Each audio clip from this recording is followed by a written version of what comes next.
안녕하십니까. 개인 투자가들의 승리 투자를 위한 김기수 주식 더스토리의 김기수입니다.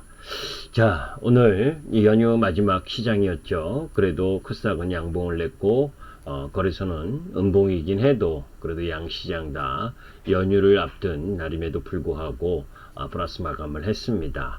미국 시장처럼 21일 평선을 확보하지는 못했지만 그래도 과하게 가격 조정을 보였었던 부분들을 만회하려고 하는 시도 움직임이 나왔죠.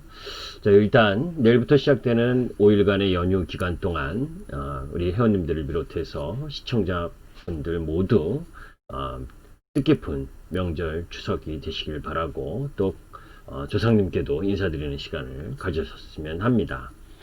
자, 이제 그 흐름 속에서 사실은 미국 대선 후보의 이 TV 토론이 이제 시작되죠. 그리고 그 속에서 트럼프와 바이든의 정책적인 흐름, 그런 부분들이 이제 이 TV 토론을 통해서 일정 정도 이 지지율과 관련된 흐름들이 나오게 되면 섹터 간에 있어서의 움직임도 또 방향이 일정 정도 정해질 가능성이 있다는 것도 여러분들이 염두에 두시고, 또 그 속에서 우리 시장의 수급적 요인으로 작용하고 있는 대주주 요건과 관련된 부분, 이 부분에 의한 이 대통령의 시간이 좀 필요한 부분이다라는 부분을 염두에 두고 제목 타이틀을 잡았습니다.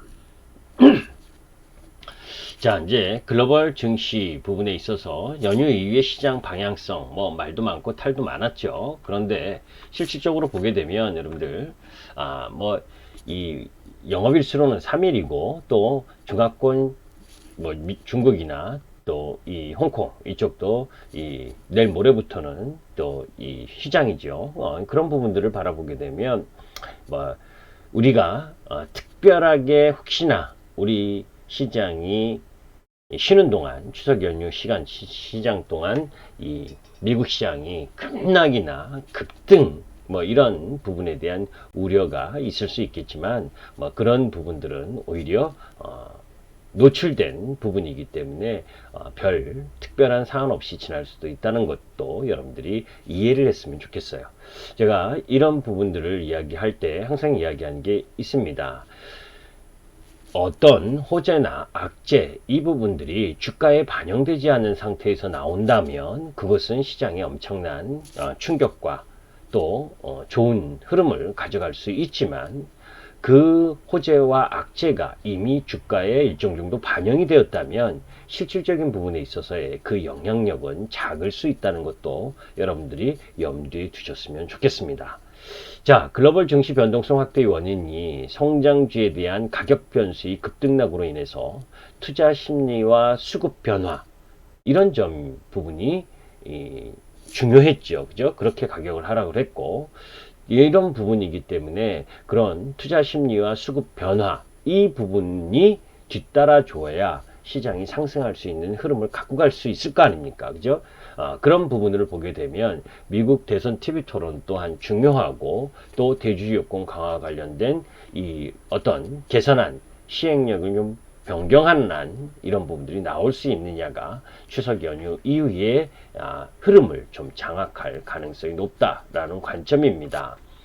자, 미국 대선 후보, 부통령 후보의 토론 일정이 이제 9월 29일부터 11월 3일 대통령 선거일까지 세 차례에 걸쳐서 하게 되는데, 요 반응들 뭐 여러분들도 뉴스로 접하실 텐데, 일단 첫 번째 TV 토론이 중요하겠죠. 그런 부분들은 여러분들이 한번 관심 있게 살펴볼 필요가 있고, 두 번째 부분에 있어서는 국내 수급적 요인입니다. 사실 우리 시장이 지난번에 이야기한 것처럼 미국 시장이 1차 하락을 한 이후, 그리고 반등, 그리고 다시 2차 하락을 할 때 우리 시장은 미국 시장이 1차 하락을 다 방어를 해주고 오히려 상승을 했지만, 2차 하락 시점에 미국 시장이 하락했을 땐 우리 시장이 코스피 지수가 7%가 넘게 하락을 하고 코스닥 지수가 12.4%가 급락을 하는 형태를 7일 동안 보여줬죠. 그죠?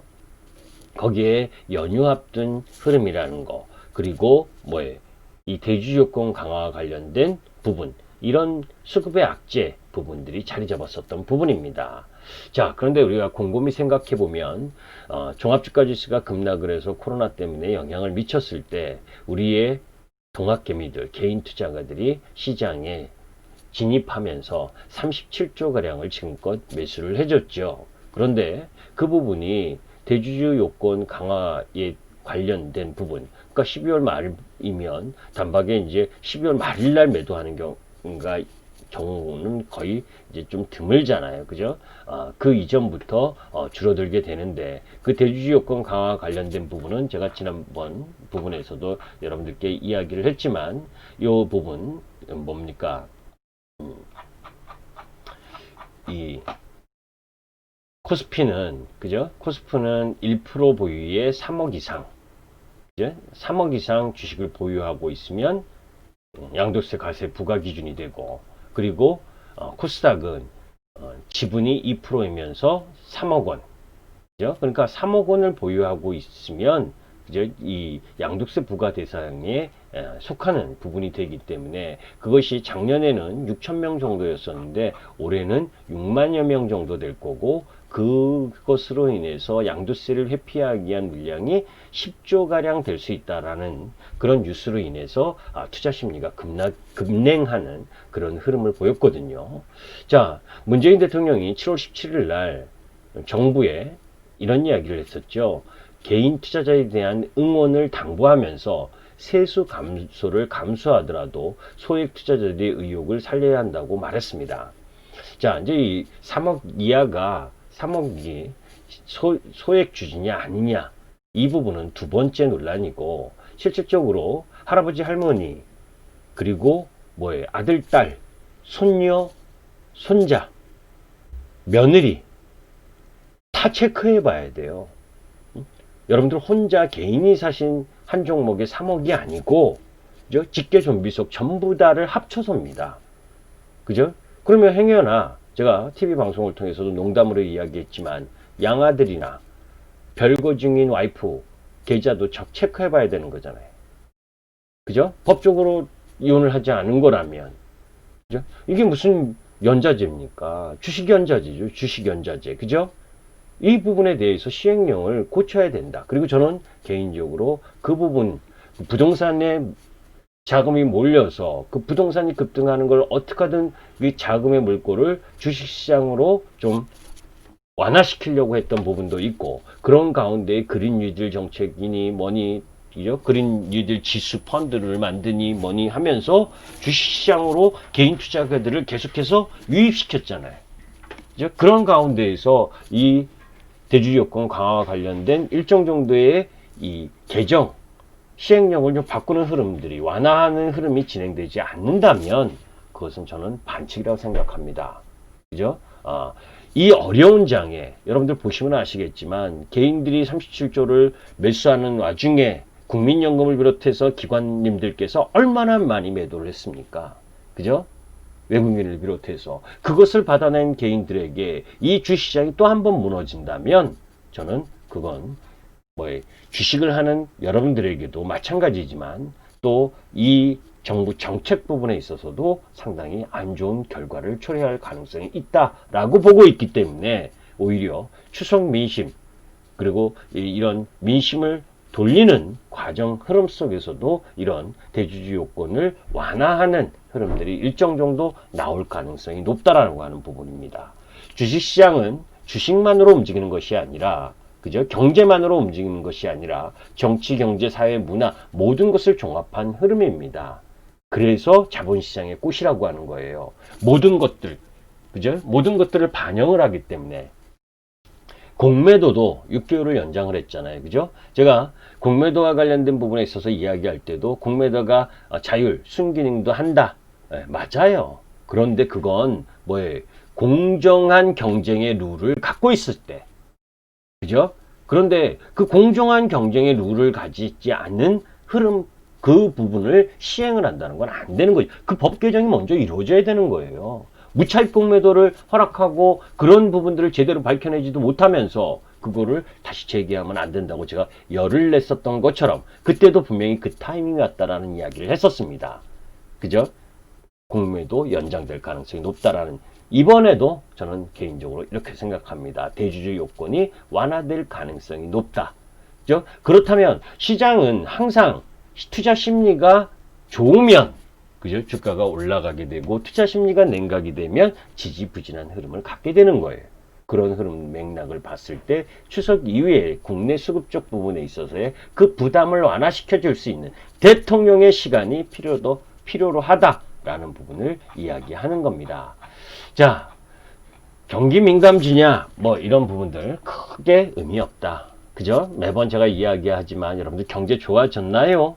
안 좋아졌습니다. 코로나19 금방 끝나나요? 안 좋죠. 그죠? 오늘 발표된 8월 이 산업생산 동향을 보더라도 안 좋은 거 여러분들 알고 계시잖아요. 유럽도 미국도 코로나가 지금 제약제 나면서 겨울철 위기에 대한 흐름 부분, 그래서 내수들이 지금 타격을 받고 있는데 경기가 어떻게 금방 좋아집니까? 그죠? 결국은 우리가 결자 해지라고 이야기를 하는데, 산업이 지형이 바뀌면서 섹터가 성장한 흐름을 가지고 성장했던 그 산업 섹터가 조정을 받았고, 그 조정받은 섹터가 다시 주도 흐름을 가지고 복원하느냐, 그 복원하는 시기가 얼마만큼 걸릴 것이냐 하는 부분이 중요한 거지. 그죠? 뭐 그런 건 있습니다. 그죠? 경기 민감지라 하더라도 저기 안 보이는 데 있는 조그만 종목, 시가총액 적은 종목이, 그죠? 회사의 흐름을 바꾸거나, 그죠? 변화하거나, 이런 가운데에서 또 실적이 차근차근 올라가는 종목도 개 중에는 있을 수가 있죠. 그죠? 숨은 그림 찾기 하는 종목 부분에 있어서는. 그런데 그런 한두 명이 매매할 수 있는 시가총액 작은 종목이 아니라면 시장의 주도 흐름을 갖고 갈 수 있는 부분들이 지속적으로 성장할 수 있느냐 없느냐를, 실적으로 견인할 수 있느냐 없느냐를 체크해야 되는 거죠. 제가 왜 아까 바이든과 트럼프의 이 정책 부분을 여러분들이 눈여겨봐야 되느냐 하는 부분, 그래서 지지율 따라서 섹터의 이동이 생길 수가 있기 때문에, 그죠? 한마디로 얘기하면 트럼프는 전통적인 부분에 있어서의 산업을 가지고 일자리를 창출하려고 하는 거고, 바이든은, 그죠? 혁신 기술, 이 부분을 가지고 일자리를 창출하려고 하는, 그 인프라 투자를 통해서 일자리를 창출한다는 건 공통 분모입니다. 그죠? 그래서 지금 공통으로 보게 되면 바이든이 4년간 4천억 달러 규모의 미국산 제품을 정부 조달하고, 트럼프는 나프타를 통해서 역내 부품 조달 비중 확대하고, 비슷하잖아요. 그죠? 그리고 핵심 공급망의 미국 복귀. 똑같아요, 이건. 다만 중국의 강경 무역 정책을 트럼프는 사용하고 있는 거고, 그런 가운데에서 바이든은 환경 인프라 중심 4년간 2조 달러를 투자하겠다는 거고, 트럼프는 전통 인프라 중심 4년간 1조 3천억 달러 투자할 것이다. 그죠? 또 다른 점은 요 밑에 있는 내용들입니다. 그 중에 가장 큰 부분이 법인세율을 낮추느냐 올리느냐, 그죠? 그리고 최저시급을 인상하느냐 안 하느냐, 이제 이런 부분. 그 속에서 이제 뭐예요? 가장 큰 섹터 흐름 속에서 보면 뭐예요? 신재생 에너지 쪽 부분을 강조하는 쪽이 바이든이고, 그죠? 그리고 석탄이나 원유 가스 생산을 지지하는 쪽이 뭐예요? 오바마, 이제 트럼프고. 그런 정책적 흐름이 있기 때문에 그 지지율에 따라서 바이든이 월등한 격차로 지지율을 상승이다면 지금의 신재생 에너지나 이런 쪽 부분이 상승 탄력을 충분히 받을 수 있고 가속화가 되겠지만, 오히려 트럼프가 위에서는 격차가 줄어드는 흐름을 보인다면 뭐예요? 산업이 바뀔 수가 있겠죠, 섹터가. 이런 부분들을 고민해 봐야 되는 겁니다. 그래서 이 부분도 여러분들이 관심 있게 보셔야 된다는 부분입니다. 그런데 그 모두 다를 떠나서 우리가 종목을 선택을 함에 있어서, 그리고 시장을 선택을 하면서 왜 자꾸 제가 여러분들께 주도 섹터, 주도주 이런 부분을 이야기를 하냐면, 항상 새로운 기술을 접하게 되면 그 기술에 대해서 처음엔 망설이다가, 그죠? 일정 정도 그 기술에 대해서 알게 되면 과대 포장하는 흐름이 있습니다. 그래서 가격이, 그죠? 실적이 따라오는 속도보다 더 빠르게 가격이 올라가고, 그 과대 포장된 기술에 의해서 올라간 주가가 가격이라는 부담 때문에 급격한 지금처럼의 조정을 보이게 되면 그 기술혁명에 대한 기대감이 실망감으로 바뀌면서 거친 조정을 표출하게 됩니다. 그죠? 그 간극이 클 경우에는 기술혁명 자체에 대한 부정이 투영되기도 하고, 기술에 대한 과도한 기대감이 주가에 형성되어 있었다면 그 간극을 조율하는 과정이 지금의 자연스러운 가격 조정이라고 여러분들이 염두에 두시고 생각하시면 됩니다. 포스트 코로나가 가져올 변화와 대응, 이거 여러 번 이야기를 했었던 거예요. 여러분들이 이 추석 기간 동안에 살펴봐야 될 부분 중에 하나는 그죠? 시장이 지수가 올라갈 수 있느냐 없느냐, 그것보다 더 중요한 건 여러분들이 보유하고 계신 종목이 정말 기술 우위를 바탕으로 한 글로벌 경쟁력을 갖춘 기업이냐, 적어도 대한민국에서 1등 분야냐, 1등 기업이냐, 섹터마다 있잖아요. 그죠? 하다못해 경기 민감주고 하다못해 산업재 소재를 가지고 보유하셨다면 그 섹터 내에서라도 1등을 하는 기업이냐, 경쟁력을 갖췄느냐를 봐야죠. 그죠? 그리고 현금 보유가 충분해서 그죠? 어려운 상황 흐름이 전개됐을 때 그 불황을 극복하고 또 다른 M&A나 사업의 확장, 사업의 변화를 가지면서 기회를 창출할 수 있는 능력을 갖고 있느냐, 그 기업 점검해야죠. 그리고 비즈니스 환경 변화에 탄력적인 기업이냐, 이런 부분들을 여러분들이 체크를 해야 되는 겁니다. 그렇지 않다면 지수가 올라가도 그죠? 뭐예요? 제가 맨날 비교 드리는 거, 그죠? 유동성이 풍부해서 혹시나 그죠? 맛있는 음식점에 갔더니 줄 서는데 100m에, 그래서 줄 서기가 싫어서 뭐예요? 옆 식당에 들어가는 것처럼, 그래서 올라가는 종목이라면 그건 진짜 종목이 아니잖아요. 그죠? 어떠한 상황이어도 지수가 뭐예요?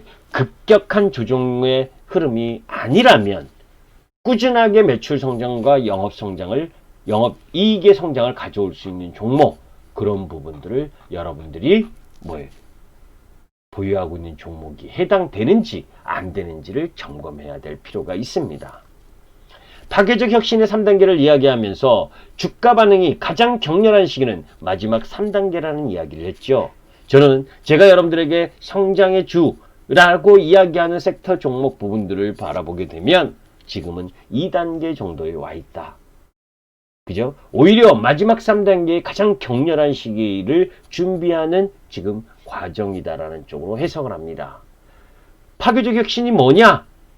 말이 되게 용어가 어려운 것 같죠? 근데 그렇지 않아요. 아주 쉽게 이해하시면 됩니다. 지금 카카오가, 네이버가, 그죠? 카카오뱅크니, 카카오게임즈니, 자회사가 SK 다음으로 최고 많다라고 여러분들께 설명드린 적 있죠, 그죠? SK가 100몇 개고, 이 카카오 자회사가, 비대면 자회사가, 그죠? 80몇 개인가요? 80에서 90개 사이 정도 되는 걸로 알고 있는데. 여튼, 처음에 카카오가, 그죠? 뱅크에 진출할지 여러분들이 알았습니까? 보험에 진출할지 알았습니까? 그죠? 은행권이 카카오가 처음 생겼을 때, 인터넷 플랫폼 업체 카카오가 생겼을 때, 자기네들의 산업, 자기네들의 이 산업과 그 기업 활동 범위를 침해할 거라고 생각했겠어요?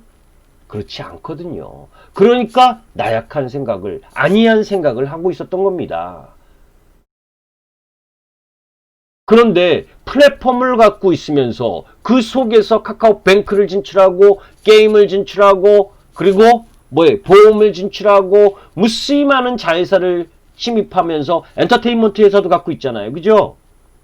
영역을 넓혀가고 있다는 겁니다. 플랫폼이 그만큼 중요하다는 거예요. 그죠? 제가 지금 단박에 카카오를 매수하다? 아니죠. 그죠? 네. 제가 일정 정도 이야기했던 거 기억나실 겁니다. 제 동영상을 그 이전 거를 쭉 보시면. 그죠?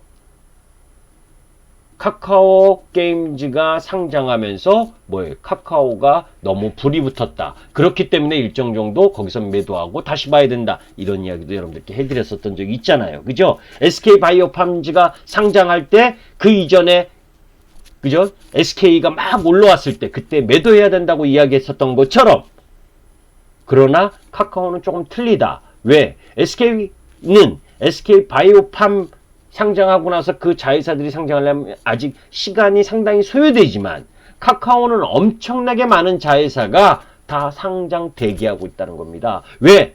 코로나19로 변화된 흐름 속에서 성장을 갖고 갈 수 있는 비대면 업체들이 대부분이고 그 기업들이 뭐예요? 같이 성장하는 흐름들을 갖고 가고 있기 때문에 파괴적 혁신이라는 건 아주 간단해요. 기존 산업의 우위에 섰던 군들이, 기업들이, 그죠? 새로 진입한 회사에 대해서 별 볼 일 없는 기업, 별 볼 일 없을 거라고 업신여기면서, 그죠? 자기 산업을 파고 들어가는 걸 모른다는 겁니다. 내연기관차가, 전기차가 처음 생겼을 때, 야, 주행거리가 어떻고, 배터리를 어떻게 만들어, 이렇게 시각으로 바라봤었던 그런 기업들은 지금 전기차의 새로운 물결을 못 타는 거고, 그걸 준비한 기업들이 타는 것처럼 그런 흐름이라는 겁니다. 그 파괴적 혁신에 지금 2단계 정도 와 있는 정도다. 그래서 너무 가격 조정에 대한 부분을 두려워할 이유가 없다. 아시죠? 그래서 그런 흐름들 속에서 이 추석 연휴 이후에 저는 개별적으로 제 개인적인 생각이죠. 주식은 항상 여러분들께 이야기했잖아요. 그죠? 예측과 대응의 영역이다. 정말 그죠? 그런 수급적 변화를 풀어주지 않는다면 우리나라에서 대통령의 결단 통한 시행령의 대주주요건 강화 흐름 부분을 좀 보완하고 풀어주지 않는다면 시장에 대한 수급은 어느 한쪽 분야로 쏠리게 돼 있다. 그죠? 그게 무슨 얘기냐? 같은 성장이어도 뭐예요? 압축화 과정이 될 수 있다는 겁니다. 같은 섹터 내에서도 또 압축이 되는 흐름을 갖고 가기 때문에 뭐예요? 기회를 타기가 쉽지 않다는 거예요. 일반인들이. 그런 부분도 여러분들이 함께 고민했으면 좋겠습니다. 하여튼 추석 한가위 여러분들의 가정에 행복이 함께 하시길 바라고 이 추석 나흘 동안은 그죠? 토요일까지는 주식을 잊어라. 일요일만 공부하면 됩니다. 아셨죠? 너무 고민에 빠지지 말아라. 이런 말씀을 드리면서 마감하도록 하겠습니다. 김기수의 주식 더 스토리 김기수였습니다. 도움이 되셨으면 구독과 좋아요 부탁드리고 추석 연휴 동안 공부는 안 하셔도 그죠? 제 동영상 업로드된 거 한번 쭉 보세요. 여러분들에게 광고하는 방송이 아닌 진짜 여러분들에게 도움이 되는 방송을 하려고 노력하고 있습니다. 감사합니다.